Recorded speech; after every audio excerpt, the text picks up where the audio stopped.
good evening to my fellow panelists and to those in the room and those who are joining us online across the Currency Union and around the world. It's a pleasure to be able to have this town hall with you this evening to address a very important issue, that is the ease or lack of ease of opening bank accounts. Now, Andre, you asked the question, what is financial inclusion? Financial inclusion simply is defined as access to financial services such as banking, payments, credit, and insurance. But more than that, it is not just access. It is access that is affordable, that is transparent, and that is fair. So it is not just the what, it is also the how.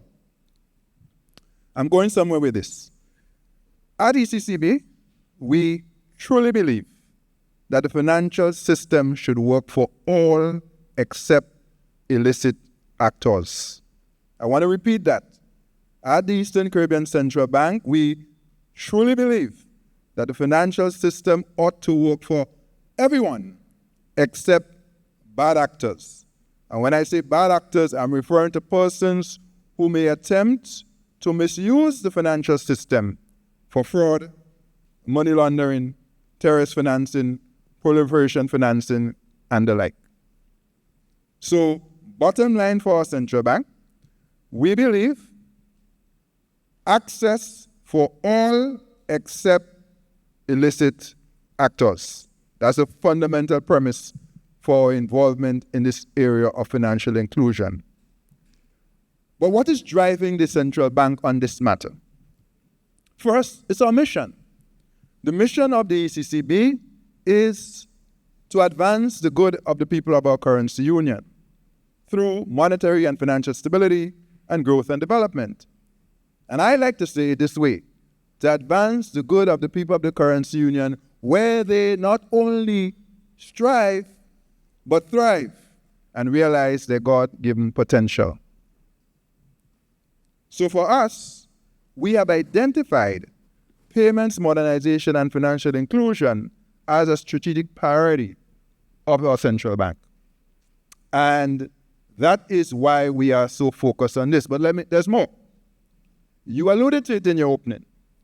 As we move around the currency union, as I talk to people at multiple levels, cabinets, parliamentarians, man in the street, business folks, I hear the same cry and complain. Governor, it is too difficult to open a bank account in our region. And what is more, I am often told and verily believe that it is easier to open a bank account in the United States, for example, than it is to open a bank account in the Eastern Caribbean, or in the Caribbean for that matter. That, Andre, is not an acceptable state of affairs. We have to address that, we have to change that. So that's the problem that we are seeking to address. And so, having seen the problem, what do we do? There's something we challenge ourselves at the central bank every day. When you see an issue, you have a choice. Curse darkness or light a candle.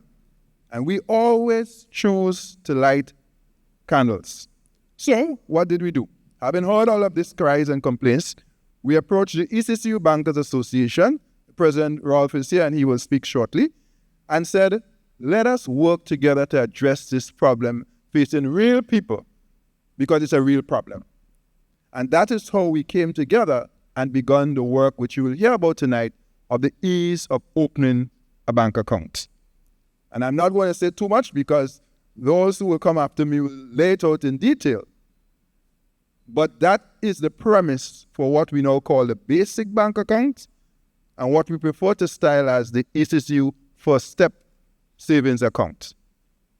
And you and I know that the journey of 1,000 miles begins with the first step. Yep. And so the first step means access to savings, then credits, maybe business, pursuit of your dreams. But it has to start with your inclusion, not exclusion from the financial system. One more thing. 2 years ago, we did a financial inclusion and literacy survey in the Eastern Caribbean Currency Union for the first time.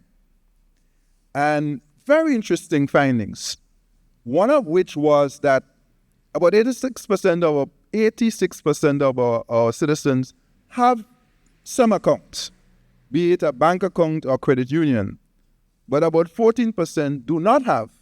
And when asked, why don't you have a bank account? The main reason was that it is too difficult. Documentation and issues. I might be giving you a hint for the question, but you will answer that question.